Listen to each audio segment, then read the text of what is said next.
Buenos días con todos. Hoy día vamos a tener la presentación del Journal Club a cargo de Claudia Sáenz. Bueno, Claudia, puedes dar comienzo a la sesión.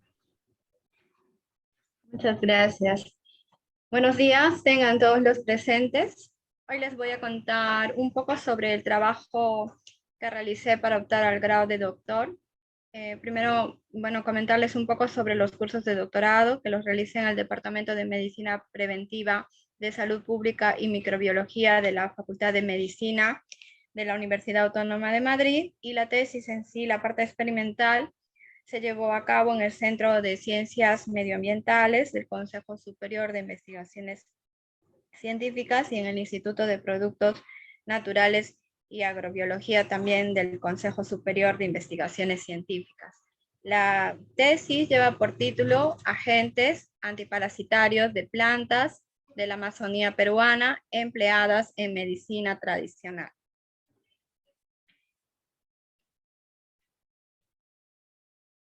Para el trabajo de tesis se eligieron dos líneas parasitarias que producen enfermedades de importancia a nivel de salud pública y también con una gran trascendencia socioeconómica, ¿no? La leishmaniasis y la trypanosomiasis, que son dos enfermedades parasitarias que afectan a gran parte de la población a nivel mundial.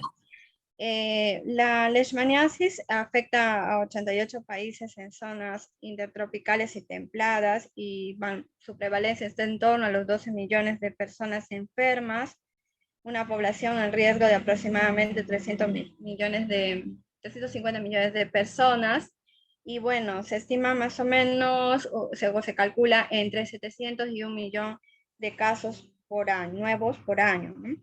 En el caso de la tripanosomiasis americana, como infección natural, se localiza únicamente en América. Sin embargo, el flujo migratorio ha favorecido que la enfermedad también se presente o se detecte en regiones no endémicas, como es el caso de Estados Unidos, Europa y también en Asia. Se estima que de 6 a 7 millones de personas están infectadas, 75 millones de personas corren riesgo de contraer la enfermedad, y bueno, según la Organización Mundial de la Salud, entre 30.000 y 40.000 nuevos casos se pueden observar cada año.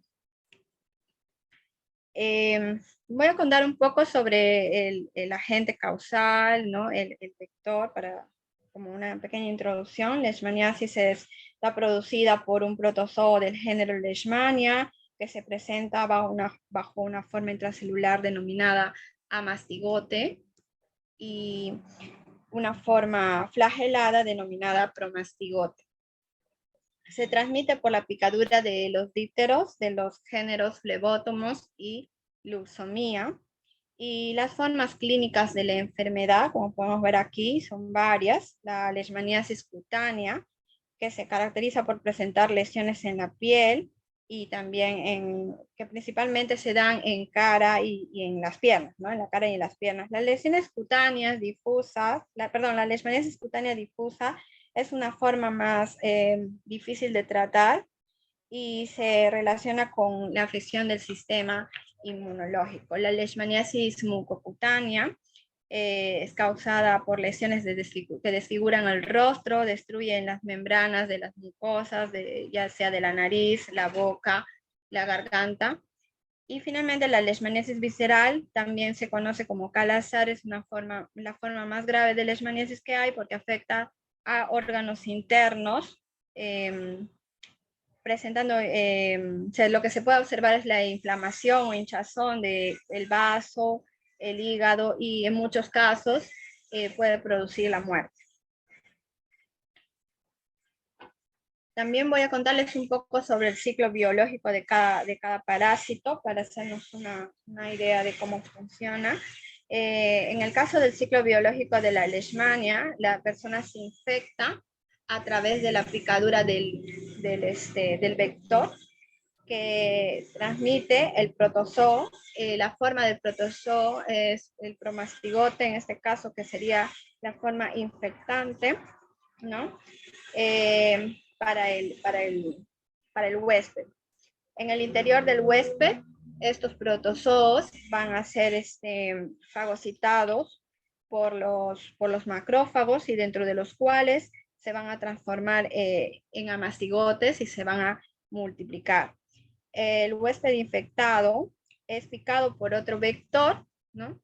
Y va al picar el vector al huésped infectado, pues va a ingerir la sangre que contienen amastigotes. Los amastigotes se van a convertir en promastigotes dentro del intestino del vector y van a multiplicarse y van a migrar hacia la faringe y al esófago. Y bueno, el vector va a poder picar otra vez a otro huésped y de esta manera se repite el ciclo, ¿no? Los fármacos de primera línea que se han indicado para el tratamiento de la enfermedad son antimoniales pentavalentes. En este caso, pues muestro glucantina y pentostan. Ambos muestran efectos secundarios importantes. Además, están los fármacos de segunda línea, pentamidina, que también es eficaz frente a tripanosomas africanos. Y también tenemos a anfotericina B. Ambos fármacos son muy tóxicos. Como alternativas a los fármacos de segunda línea, se han utilizado otros fármacos, como es el caso de la pramomicina, ketoconazol, dapsona, y más frecuentemente se ha utilizado la nitefosina. A ver, en cuanto a los productos de origen natural, existen varias, se puede decir un aproximado de entre 200 a más moléculas con actividad leishmanicida que se han probado, dentro de los que podemos mencionar moléculas como alcaloides, triterpenos, quinonas y flavonoides. La tripanosomiasis americana, también denominada mal de Chagas, es una enfermedad parasitaria que está provocada por un protozoo flagelado denominado Trypanosoma cruzi. Los insectos vectores, en este caso, pertenecen al orden Hemiptera, a la familia Reduvidae, y los más importantes son los géneros Triatoma, Pastrongylos y Rhonius. Estos todos son hematófagos, pero Triatoma infestan es estrictamente domiciliario y por eso es el vector de mayor importancia en el que se refiere la transmisión de la enfermedad, ¿no? Bueno, la enfermedad de Chagas tiene varias fases y dentro de estas vamos a mencionar la fase aguda. En esta fase se observa el síndrome de la puerta de entrada. En el caso de si la penetración de los tripomastigotes se ha producido a nivel ocular, aparece lo que se llama el complejo oftálmico ganglionar, denominado síndrome de Massey-Romagne, que se caracteriza por la aparición de un edema bipalpebral unilateral. Si la penetración de los tripanosomas ha sido a través de la piel, se observa lo que se denomina el chagoma de inoculación. Si la penetración, en la fase intermedia, en la fase aguda podemos observar los síntomas que se muestran aquí: fiebre, diarrea, anorexia, inflamación de los ganglios, inflamación también de algunos órganos, como es el hígado y el vaso, ¿no? En la fase intermedia también se denomina esta fase asintomática. Como su nombre lo dice, esa fase, pues no, el paciente no va a presentar ningún síntoma. El parásito no se va a observar en sangre de forma habitual, entonces, pero sí, si se podría hacer un senodiagnóstico, normalmente estos sí salen positivos, ¿no? Y la última fase, que es la fase crónica, en esta fase se observan miocardiopatía crónica y también alteraciones en el esófago y en el colon, ¿no? Observándose agrandamiento de estos órganos. En cuanto al ciclo biológico del tripanosoma, Trypanosoma cruzi es un parásito también intracelular que presenta dos fases diferenciadas dentro de su ciclo biológico, al igual que Leishmania. Uno de los hospedadores es vertebrado y el otro es un insecto transmisor. Desde el punto de vista morfológico, en el hospedador vertebrado Trypanosoma cruzi se va a encontrar en sangre bajo la forma tripomastigote. tripomastigote en el sistema retículo endotelial y también en los tejidos, y se va a adaptar a la forma mastigote. Y en el insecto transmisor se presenta en la forma epimastigote y tripomastigote metacíclico, que es la forma infectante para el hospedador vertebrado. En el hombre, la localización más frecuente del parásito están en las células retículo endoteliales del vaso, hígado, ganglios linfáticos y miocardio.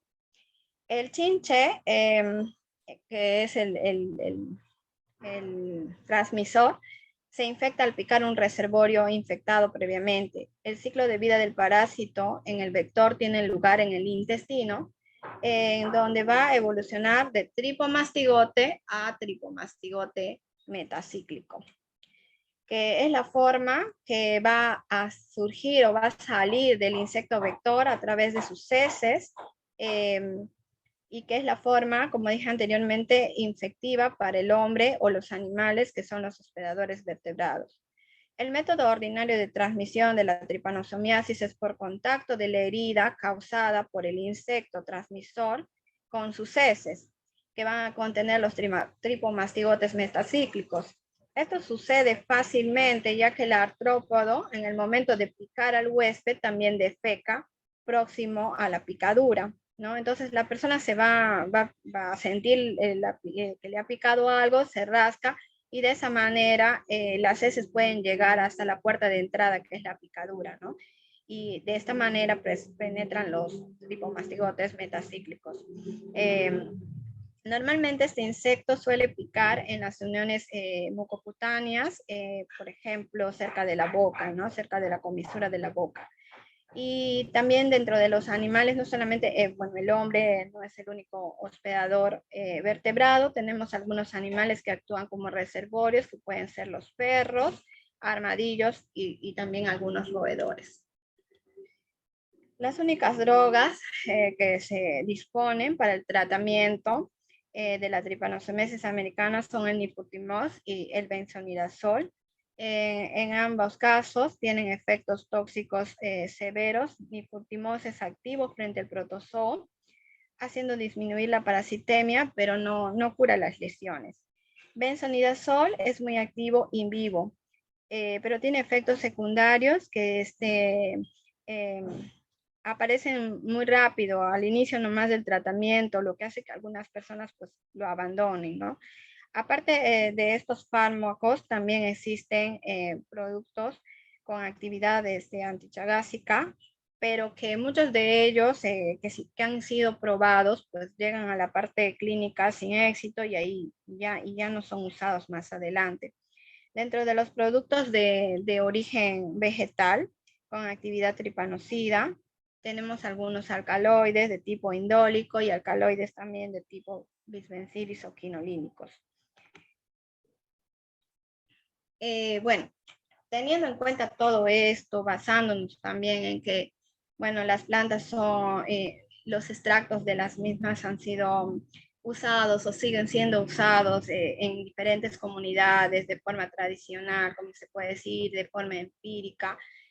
Bueno, se ha prestado bastante interés, atención a nivel farmacológico de estos productos para ser estudiados. ¿No? Para ver, para determinar o descubrir, desarrollar de repente nuevas drogas, ¿no? La gran diversidad que tenemos en la Amazonía, tanto en el Perú como en Brasil, etcétera, ¿no? Pues ha sido como una fuente de interés para realizar estudios a este nivel de productos de origen natural.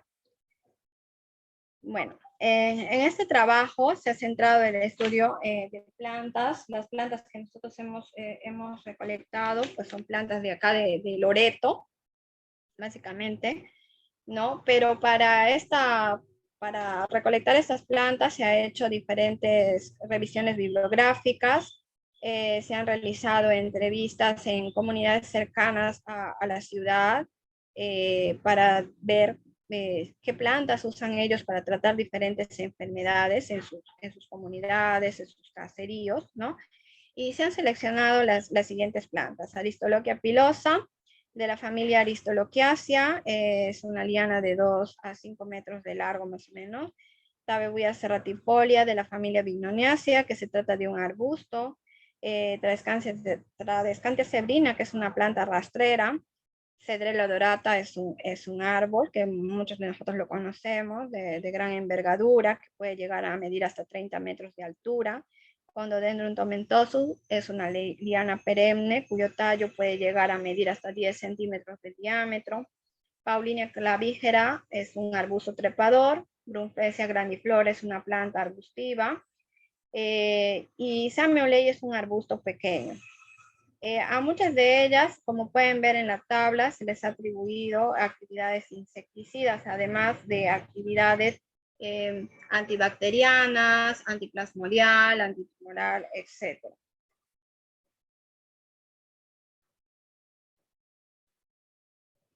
Como objetivo de nuestro trabajo de investigación, como objetivo general, tenemos la búsqueda de nuevos principios activos para el control de enfermedades parasitarias, leishmaniasis y trypanosomiasis, y como objetivos específicos, la selección de especies vegetales de uso tradicional con propiedades antiparasitarias, y el estudio fitoquímico de las especies seleccionadas, el aislamiento de los productos activos y elucidación estructural de los mismos.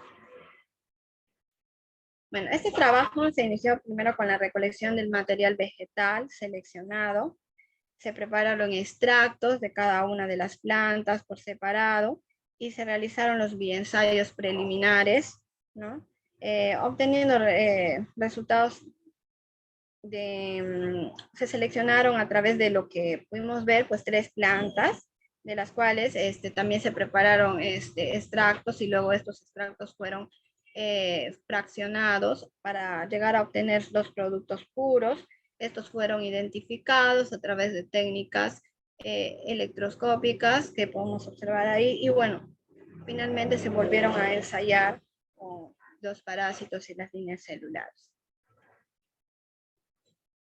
Se prepararon 3 tipos de extracto, utilizando hexano, cloroformo y una mezcla de etanol-agua en una proporción 70-30 por cada una de las plantas y por separado. Para determinar la actividad de estos extractos y productos puros que se obtuvieron al final, se realizaron ensayos de actividad frente a la cepa PB75 de Leishman infantum, a la cepa I de Trypanosoma cruzi, y también se hicieron ensayos de citotoxicidad con células de mamíferos CHO, y también se aprovechó y se hicieron ensayos con insectos masticadores y chupadores, que bueno, ya les voy a contar un poco de ellos. Spodoptera litoralis, Leptinotarsa desenlineata, Mysus persicae, Rhopalocipum, que son insectos pues que son de gran importancia agrícola, y donde, bueno, en donde hice la tesis, pues, ¿no? En cuanto a los ensayos de actividad frente al Leishman infantum, aquí vemos el esquema de trabajo, cómo se procedió. Nos va a permitir determinar la capacidad citostática de un extracto o de un producto, comparando el crecimiento de un cultivo en fase de crecimiento exponencial tratado con respecto a un control sin tratar. Para esto se aplicó también la técnica de reducción de MTT. Se determina con ella la densidad de los cromastigotes en cada pocillo mediante la lectura de absorbancia que se hizo a 570 nanómetros, y que nos va a permitir calcular, o nos permitió calcular, el porcentaje de inhibición de crecimiento, utilizando la fórmula que podemos ver aquí abajo, donde AP es la absorbancia del problema, el pocillo problema, ver la absorbancia del pocillo blanco, y así la absorbancia del pocillo control. En este caso, para leishmania, se utilizó un control positivo, el fármaco de referencia aflotericina B. En el ensayo de actividad frente a Trypanosoma cruzi, que se procedió de igual manera que en el caso del Leishman infantum, solo que hay algunas variaciones, como es el inóculo, que en este caso es 2 por 10 a las 6 epimastigotes por mililitro y el periodo de incubación es mayor de 72 horas. También la lectura se hizo a través de la técnica de reducción del MTT. Se midió la densidad de epimastigotes por pocillo y en este caso el control positivo que se utilizó fue el fármaco de referencia Nifurtimox. Los ensayos de citotoxicidad se llevaron a cabo con la línea celular de mamíferos CHO. Nos va a permitir determinar la citotoxicidad inespecífica de un extracto o de un producto. Se hace la comparación de crecimiento celular en pocillos tratados y sin tratar después de 48 horas de contacto, y la medición se hace a través de la técnica de reducción del MTT. Lo que se determina es el porcentaje de viabilidad celular utilizando la fórmula que podemos ver aquí abajo, ¿no? Y comparando los resultados se comparan a través de la absorbancia, la diferencia de las absorbancias.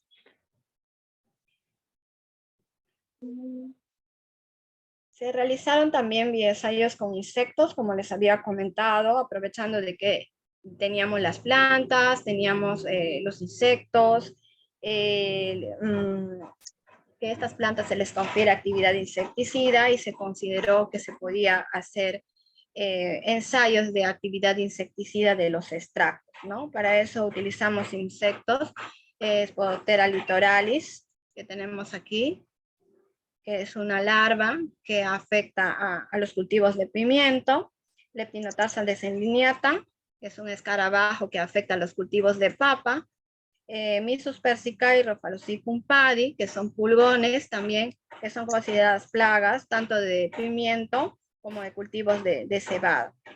Estos bioensayos nos permiten analizar la capacidad repelente o antialimentaria de un extracto en un corto plazo para determinar la actividad antialimentaria. Se observa la diferencia de las larvas de sexto estadio de Spodoptera, que es lo que usamos, porque la larva tiene varios estadios. El L6 o el estadio 6 es ya prácticamente el adulto, y también utilizamos el adulto de Leptinotarsa de Sendiniato, usando discos tratados y un control de la planta huésped. El cálculo se realizó para el caso del índice de consumo. Tenemos la fórmula aquí, y para el índice de inhibición de asentamiento es esta fórmula la que usamos, ¿no? En el caso de los áfidos, Mysus persicae, Rhophalosicum padi, vamos a determinar la diferencia que existe sobre los fragmentos de hojas tratados y sin tratar de la planta huésped, y se calcula el índice de asentamiento para cada uno de los pulgones. A ver.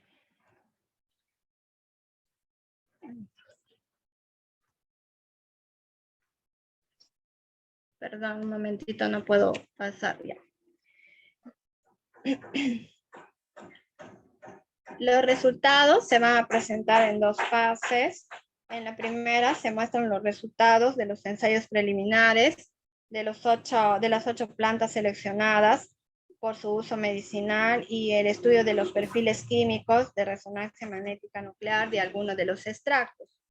La preparación, se prepararon en total, como podemos ver ahí, 33 extractos. Los extractos fueron de tipo hexánico, clorofórmico, hidroalcohólico, de diferentes partes de las plantas. Por ejemplo, de Aristoloquia pilosa se usó tallo y hojas, al igual que de Pulpecia grandiflora, de Cedrela dorata, Paulinia clavigera, la Escantia zebrina, Tabebuia cerretifolia se utilizaron la corteza, y en el caso pues de Samia olei el tallo subterráneo, ¿no? Cuando en tomentoso se usó corteza y hojas. Y bueno, los resultados de actividad antiparasitaria de los extractos ensayados se muestran en porcentajes de inhibición de crecimiento, y las concentraciones que se probaron para cada parásito, para cada parásito son de 800, 400 y 100 microgramos por mililitro. El extracto de Aristoloquia pilosa, a excepción del extracto hidroalcohólico, presenta actividad similar frente a ambos parásitos, sugiriendo que la composición química es parecida, siendo el más activo el extracto clorofórmico, ya que mantiene una actividad en la concentración más baja a la que se ha ensayado. El extracto de Brunfelsia grandiflora mostró actividad frente a ambos parásitos, pero solo las concentraciones más altas. De esta planta se han usado sus raíces y sus tallos para tratar enfermedades parasitarias, pero estos resultados demuestran que las hojas poseen actividad antiparasitaria in vitro. El extracto de Cedrela odorata, a excepción del hidroalcohólico, mostró actividad frente a ambos parásitos con un porcentaje de inhibición de crecimiento, como podemos ver, desde el 100%. La corteza de esta planta tiene propiedades astringentes y se usa como febrífugo y tónico. En el caso de Condodendron tomentosum, sus extractos fueron activos frente a los dos parásitos ensayados, pero la actividad demostrada se observa mayor frente al Leishmania infantum. De los extractos de Paulinia clavigera, el clorofórmico resultó ser el más eficaz frente a ambos parásitos. De los extractos de Tabebuia serratifolia, que es empleada de forma tradicional en el tratamiento de leishmaniasis, mostró actividad similar frente a ambos parásitos y es la primera descripción de actividad tripanocida. En el caso de Tradescantia zebrina, el único extracto activo fue el extracto hexánico, siendo esta actividad mayor en Trypanosoma cruzi. Y por último, en el caso de Samia ulei, mostraba actividad similar frente a ambos parásitos, siendo más activo el extracto clorofórmico frente a Trypanosoma cruzi, a las 3 concentraciones que se han ensayado. Estos resultados confirman que estas plantas que se emplean de forma tradicional para el tratamiento ya sea de leishmaniasis poseen composiciones y en su composición podemos encontrar principios activos que in vitro pues son activos frente a los promastigotes de Leishmania infantum y frente a los epimastigotes de Trypanosoma cruzi. En esta otra diapositiva mostramos los resultados de actividad citotóxica que se muestran en porcentaje de viabilidad celular y solo se ensayaron los extractos y las concentraciones que mostraron actividad antiparasitaria. En general, lo que podemos observar que los extractos son tóxicos, ¿no? Resultan tóxicos, pero bueno, un extracto tiene muchos componentes, entonces pues no nos desanimamos por eso. Y lo que podemos mencionar es que el extracto clorofórmico de Cedrela odorata, que no es citotóxico a ninguna de las concentraciones, sin embargo es uno de los que ha mostrado mayor actividad frente a los parásitos. El extracto hidroalcohólico de Condodendron tomentosum no mostró citotoxicidad a las 2 concentraciones más bajas ensayadas y además es activo frente al Leishmania infantum. Y por último, podemos resaltar que el extracto clorofórmico de corteza de Paulinia clavigera no es citotóxico a la concentración más baja ensayada y resulta activo frente al Leishmania infantum a la misma concentración. A ver, en esta diapositiva mostramos que los extractos hexánicos y clorofórmicos, vamos a mostrar la actividad con insectos, actividad antialimentaria, ¿no? Con insectos. Los extractos hexánicos y clorofórmicos, de cada planta, se han ensayado en total 22, ¿no? Se han ensayado frente a las diferentes especies de insectos. Lo que podemos observar es que todos los insectos responden a alguno de los extractos, siendo más sensible Letinotarsa descendiniata, vemos coloreado más extractos, ya que mostraron, a ver, en general podemos observar eso, ¿no? Y bueno, los extractos más sensibles también frente a Rhosphalosipum padi y los menos sensibles frente a Letinotarsa descendiniata y Mysus persicae, que solamente 5 extractos mostraron actividad de los 22. En el caso de Letinotarsa descendiniata, 14 de los 17 extractos activos mostraron actividad antialimentaria significativa. en el extracto clorofórmico de Condodendron tomentosum. Fue el más activo frente a Spodoptera litoralis. De los 11 extractos activos frente a Rhopalosiphum paddy, 5 mostraron actividad repelente significativa y 4 de los 5 extractos activos frente a Mysus persicae mostraron actividad significativa.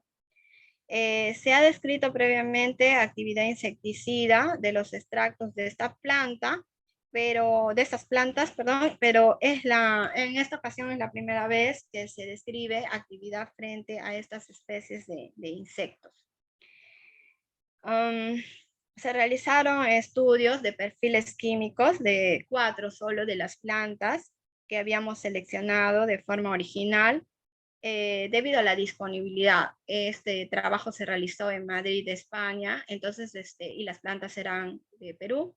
Entonces, muchas veces hemos tenido problemas para obtener los extractos, porque muchas veces yo venía a trabajar los extractos, a prepararlos aquí y los llevaba, pero como no había esa posibilidad, en este caso, para el estudio de los perfiles químicos, solamente se hicieron de estas 4 plantas: Aristolochia pilosa, Condodendron tomentosum, Paullinia clavigera y Samiolei. Les muestro a continuación.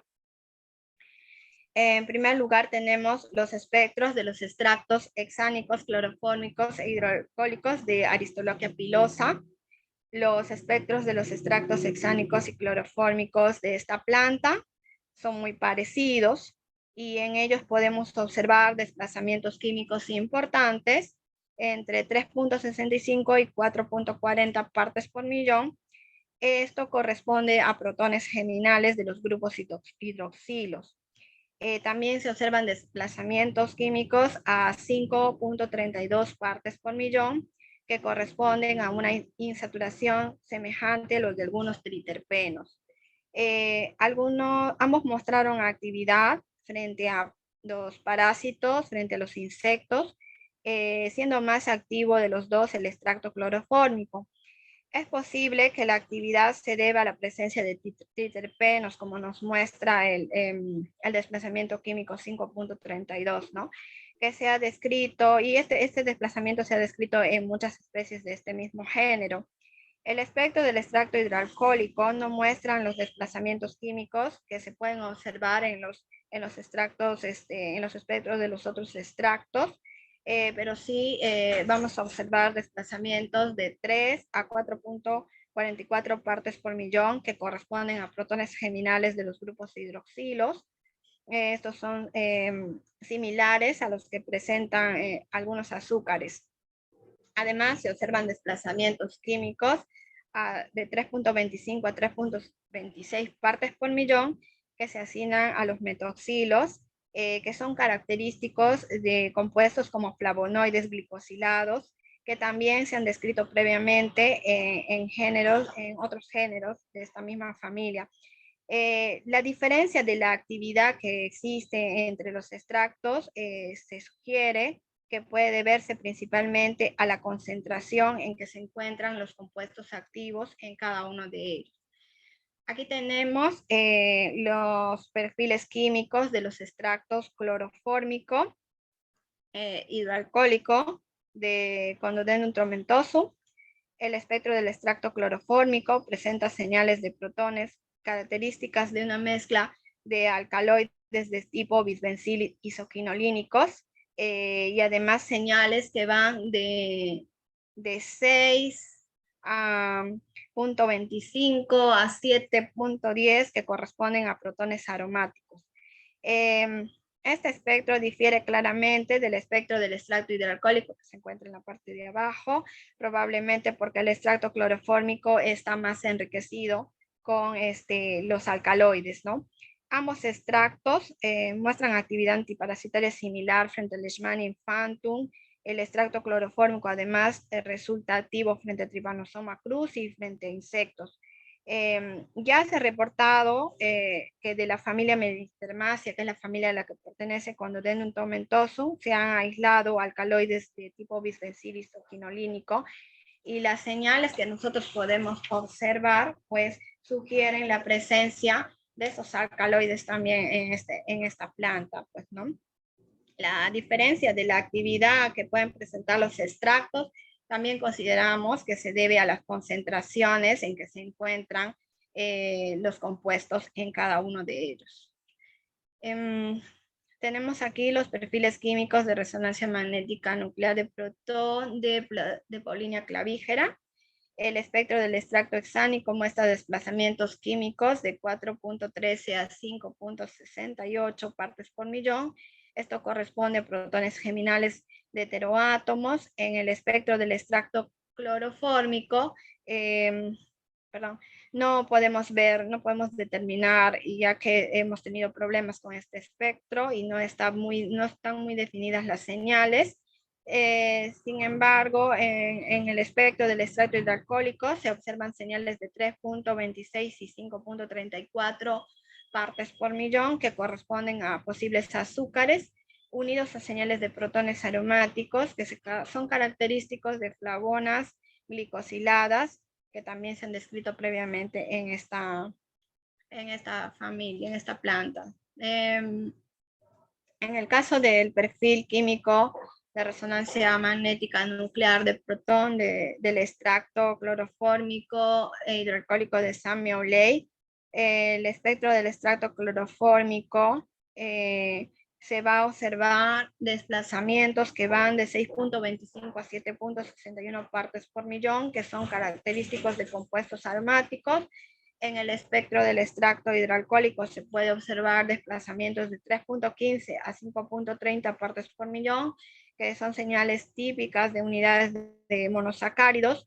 Y por otra parte, en ambos espectros vamos a poder observar señales de 3.65 a 4.30 partes por millón, que corresponden a protones geminales de grupos hidroxilos, y de 5.3 partes por millón, que corresponden a protones geminales de heteroátomos.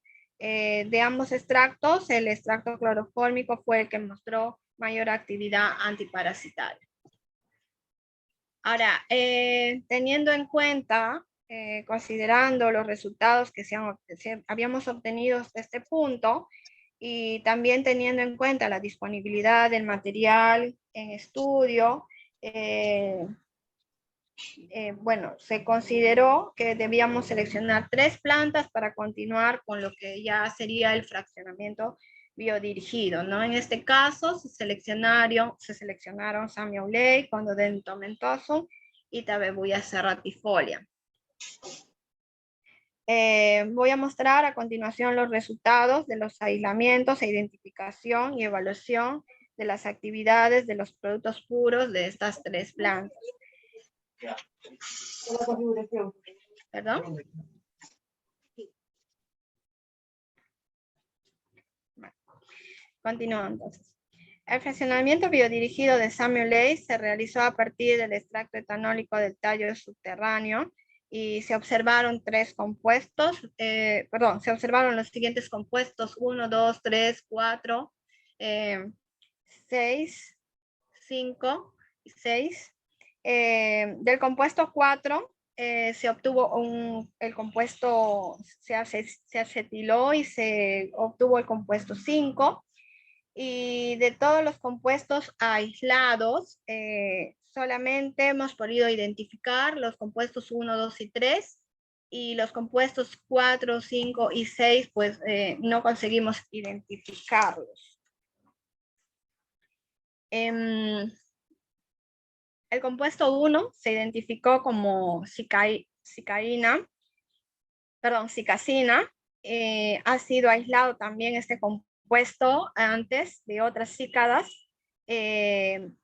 Lo que se sabe de este compuesto es que es un compuesto tóxico de tipo azociglicósido y cuyo metabolito principal se denomina metilsaxocimetanol, MAN, y es el responsable de la actividad de este producto.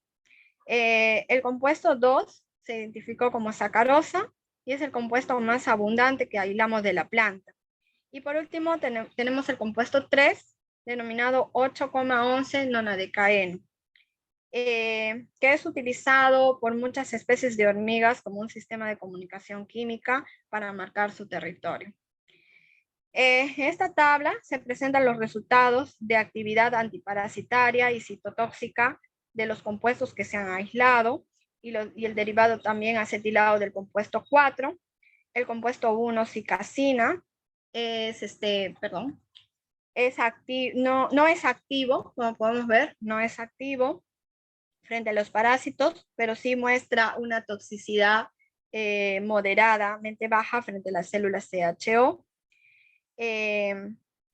Consideramos que la falta de actividad de uno frente a los parásitos ensayados puede deberse a que éste no ha podido penetrar en el parásito por problemas de solubilidad, ya que es un compuesto muy polar y es posible que no sea liberado el metabolito que es responsable de la toxicidad de este compuesto, ¿no?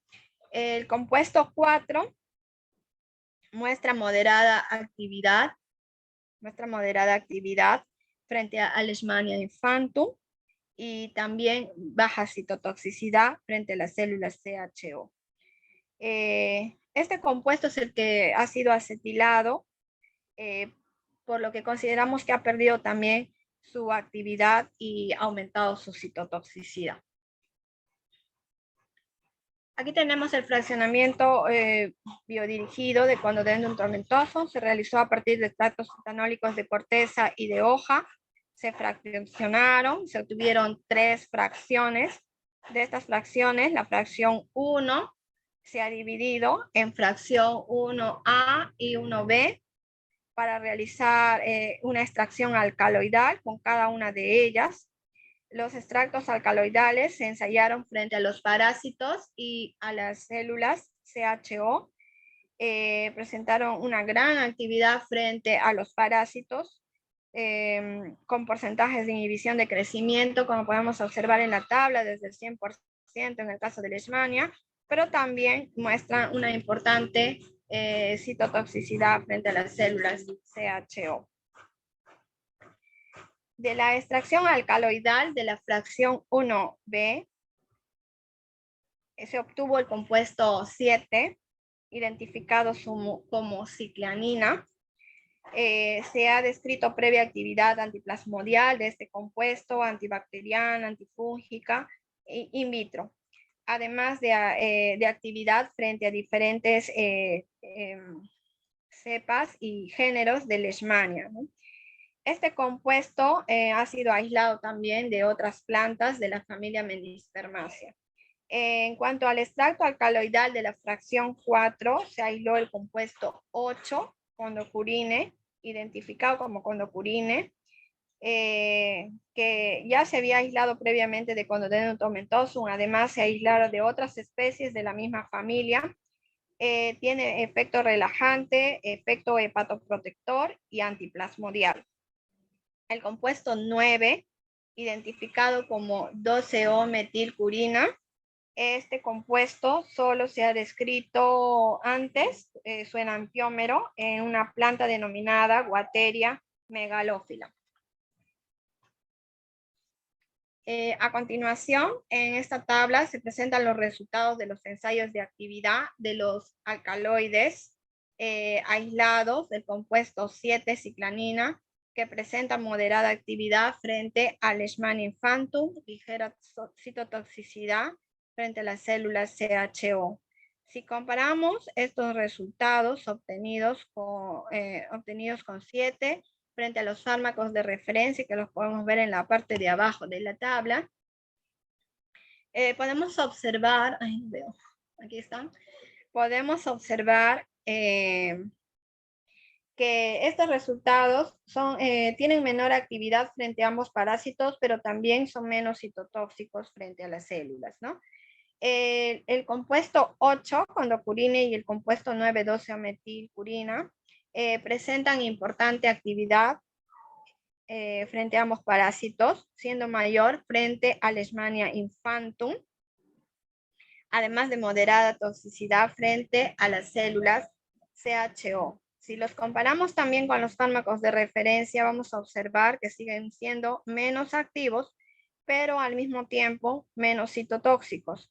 La diferencia de la actividad demostrada por el compuesto 7 en relación con el compuesto 8 y 9 se sugiere que se debe a la estereoquímica de los compuestos. El compuesto 7 está constituido por dos unidades isoquinolínicas unidas por dos puentes éter, cabeza-cola, carbono, en el carbono 8 y en el carbono 12' y el carbono 8' y 12. Mientras que los compuestos 8 y 9 muestran una unión de tipo cabeza-cola en los carbonos 8 y 12' y los carbonos 8' y 2. Perdón, 11 y 7'. Previamente se ha descrito que el compuesto 8 y el compuesto 9 son activos frente a cepa de Plasmodium falciparum, y teniendo en cuenta nuestros resultados, también podemos decir que presentan actividad, además de la actividad antiplasmodial, también presentan actividad antileishmanial y antitrypanosomial in vitro. A continuación les muestro el fraccionamiento biodirigido de Tabebuia serratifolia que se realizó a partir de un extracto etanólico de la corteza. Se obtuvieron la mezcla 1, la mezcla 2 y la mezcla 3, además del compuesto 10 y 11. Los compuestos 10 y 11 que se aislaron de Tabebuia serratifolia se han identificado como furonastoquinonas. Ambos han sido aislados previamente a partir de Tabebuia casinoides y otras especies, ¿no?, de Tabebuia. Además, tienen importante actividad antiplasmodial descrita frente también a, además de antiplasmodial, también tienen actividad frente a tripanosoma, actividad antibacterial y actividad antiviral. En cuanto a lo que se refiere a la mezcla 1, está constituida por un total de 14 compuestos, en su mayoría son hidrocarburos saturados de la familia de los alcanos, que se determinaron por cromatografía de gases masa. Sin embargo, tenemos 4 componentes que se encuentran en mayor proporción, que son los que se marcan ahí, además de los hidrocarburos que se han podido identificar: triacontano, rotenalona y también el endriacontano. La mezcla 2 está conformada por un total de 12 compuestos que fueron identificados por cromatografía de gases masa. Los compuestos, en la mayoría de ellos, son octadecanoato,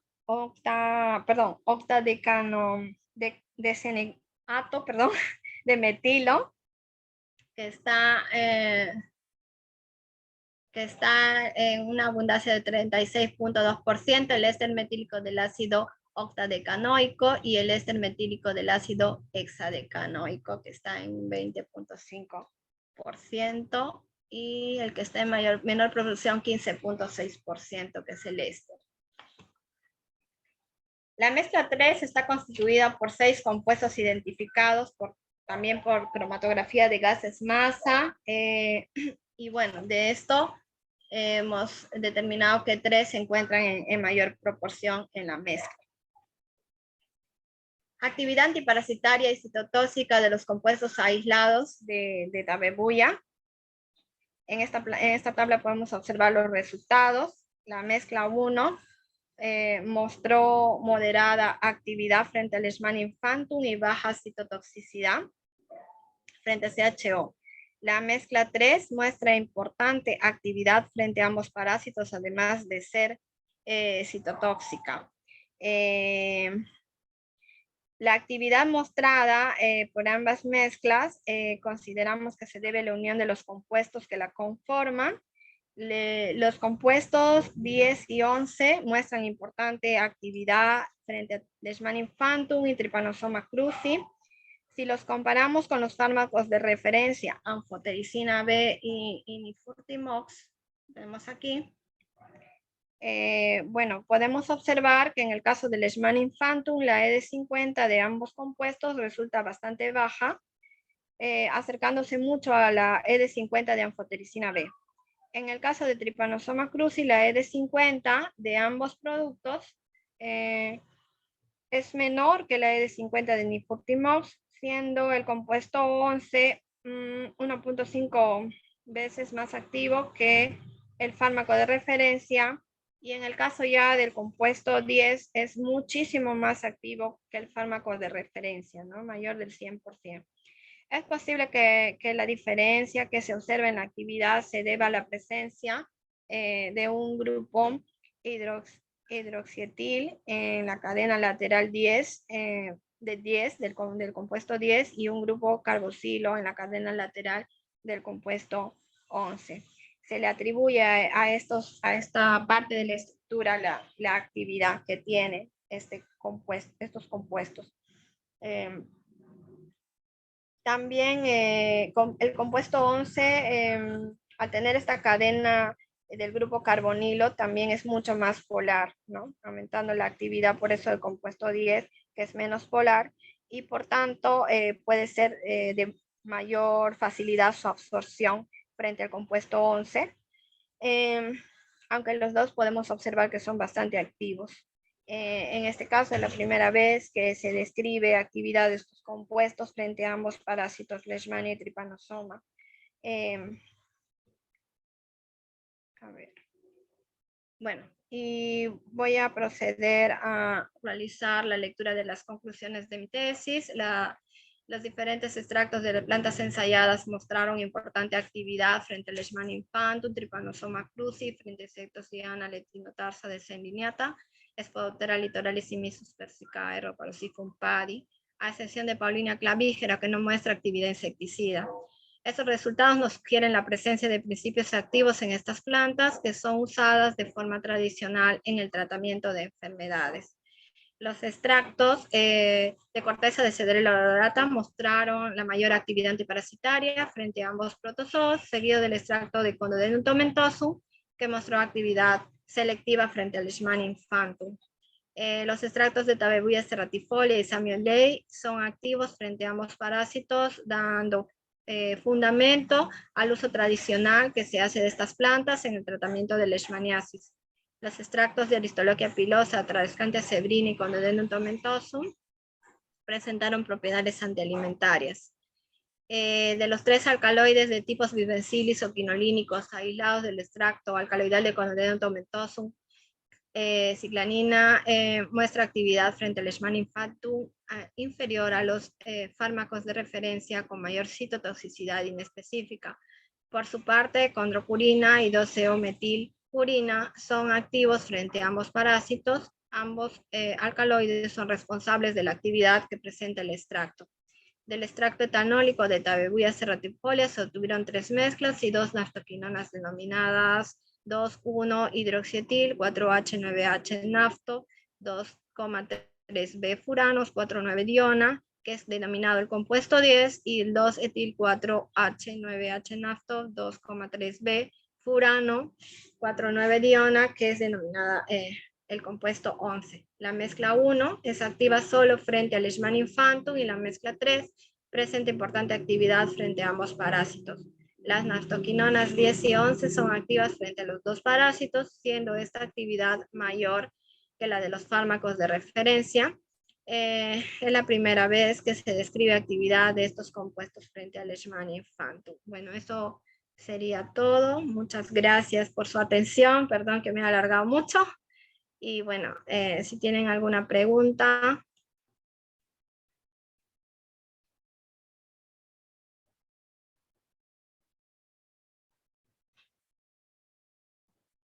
Gracias, Claudia, por tu presentación. Muy interesante. Bueno, si alguien tiene alguna pregunta para Claudia.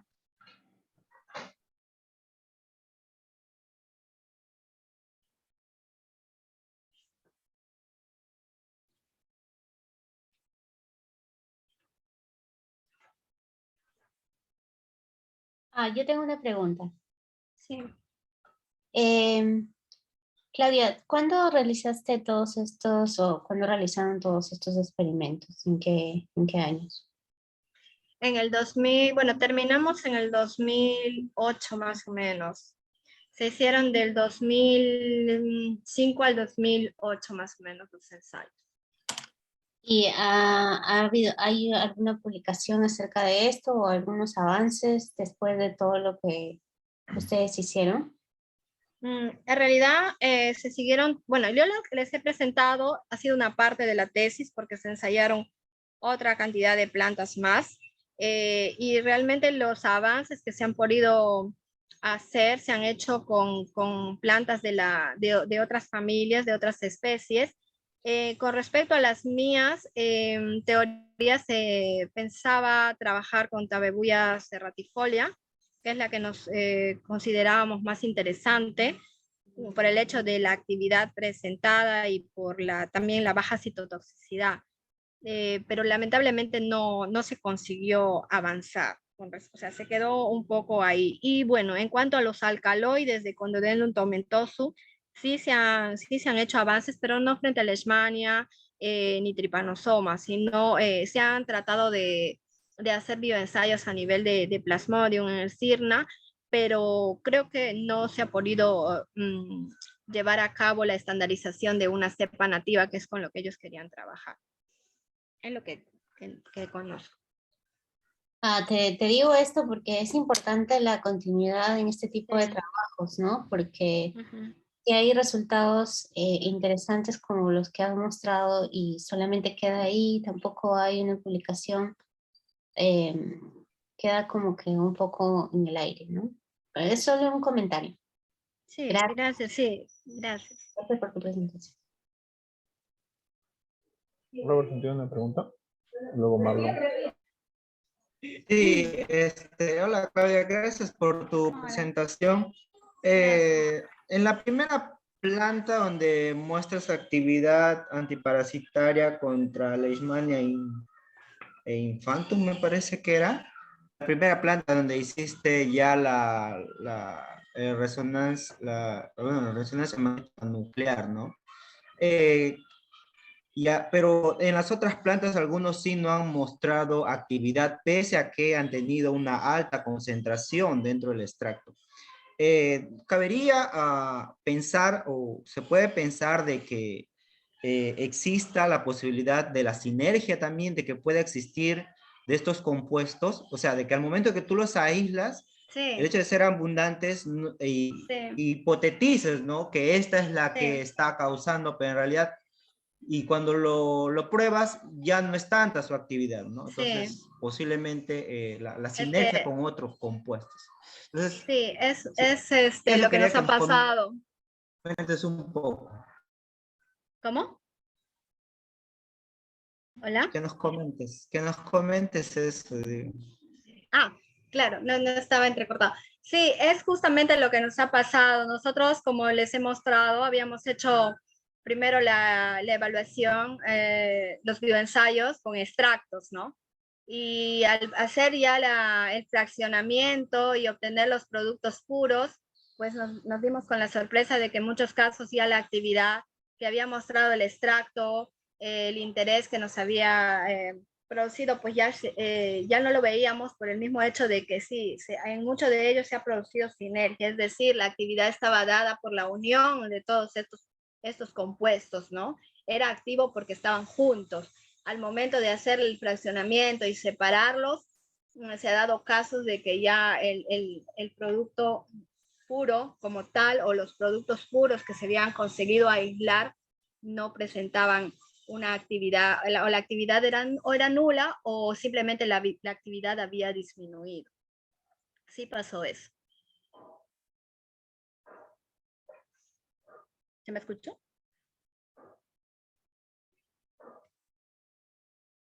¿Hola? Sí, Ok. gracias. Gracias. Marlon también tiene una pregunta. Sí, ahora claro, muy bonita tu exposición, la verdad me acuerdo cuando era practicante en el CIRNA. Lo que quería preguntarte exactamente era, ¿cuál es la siguiente etapa de esos tipos de estudios? Por ejemplo, tú evaluaste diferentes plantas, diferentes partes de la planta y pues encontraste ciertos compuestos que pueden tener alguna actividad antiparasitaria, pues, ¿no? Y después de eso, ¿qué es lo que se hace o cuáles serían las siguientes etapas? Evaluar cuáles tuvieron mejor resultado y verlo en el tiempo o ver si verdaderamente tienen alguna actividad parasitaria y después esto lo aplican a algo mayor. No sé, o sea, quisiera saber más o menos qué es lo que sigue después de tu estudio para poder conocer qué exactamente lo que se hace luego. Pero como dije al principio, la idea es encontrar productos naturales que puedan luego ser sintetizados y ser usados como fármacos que reemplacen a los que actualmente se tiene para el tratamiento de estas enfermedades, pero que lógicamente tengan menos efectos colaterales, sean menos tóxicos, ¿no? Esa era la idea. Pero bueno, los pasos son, como ustedes han podido ver, la tesis solo se ha hecho ensayos in vitro, ¿no? No les he hablado de forma muy desmenuzada, disculpando la palabra, en las partes de los ensayos. Los ensayos in vitro pues se hicieron en diferentes concentraciones, tanto en extractos como en productos puros, y bueno, las concentraciones eran mucho menores en el caso de los productos puros. Y bueno, el siguiente paso, en caso se encuentre un producto interesante, algo que se pueda llevar a nivel farmacológico, pues sería los estudios in vivo, es decir, probarse en animales, ¿no? Esa era la idea, y luego ya pues a nivel de ser humano, definitivamente, ¿no? Para ver qué efectos se pueden causan realmente en un ser humano, cuál es la dosis indicada, pero estos estudios solo se quedaron en la fase in vitro.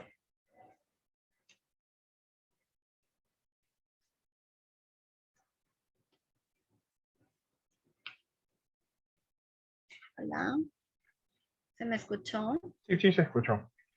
Tengo una consulta. También has evaluado la parte de actividad insecticida. Sí. O sea, eso se basa en el hecho de que también el uso tradicional de estas plantas está orientado a esta aplicación, o es como que quisieron, no, o sea, solo explorarlo, o es algo que normalmente se hace. No, muchas de esas plantas también tienen actividad insecticida y bueno, aprovechando también que teníamos las plagas, porque en el laboratorio donde yo realicé la tesis se probaban productos para determinar su eficacia insecticida frente a plagas, ¿no? De diferentes cultivos. Entonces, como también estaba la referencia, las revisiones bibliográficas de que estas plantas contenían productos que podían concederles actividad insecticida, pues se hizo esta evaluación, ¿no? Y bueno, hemos podido determinar que sí, bueno, que hay actividad también en ellas, pero en este caso solo se habían probado extractos, no, con insectos no probamos los productos puros, ya básicamente por falta de disponibilidad de los mismos, ¿no? En esa parte sí he tenido mucha dificultad porque la cantidad de extractos que yo he llevado, pues muchas veces no me ha dado un porcentaje elevado en cantidad de producto, entonces tenía que priorizar y mi prioridad pues en este caso eran los parásitos, ¿no? Entonces solo se probaron o se hicieron ensayos en parásitos. Okay. Y estos insectos en los que probaron sí son, supongo, bastante cercanos a los que son los vectores, bueno. O sea, Perdón, no escuché. Los insectos en los que probaron son bastante cercanos a los vectores o similares. No. Los insectos en los que se probaron son insectos de importancia agrícola, en los cultivos importantes allí en Madrid, en España. Y como les digo, son plagas, son considerados plagas tanto de papa como de cebada y de pimiento, ¿no? Y es por eso que en el laboratorio donde yo estaba había investigadores haciendo este tipo de evaluación y se aprovechó, pues, ¿no? Porque realmente era como la novedad, las plantas de la Amazonía, de la selva, a ellos les llamaba mucho la atención y quisieron, me pidieron por favor pues que también se haga, aunque sea solo en extractos, para más o menos ver y determinar si había alguna actividad, tanto en el asentamiento como actividad antialimentaria de estas plagas que ellos manejan. Ah, ya listo. Gracias. Gracias. ¿Alguien más tendrá alguna pregunta para Claudia? Bueno, parece que no. Bien. Bueno, Claudia, gracias por la presentación, bastante interesante. Muchas gracias. Creo que por hoy podemos dar por concluida la sesión. Les hago recordar que les compartí el cronograma de las sesiones posteriores.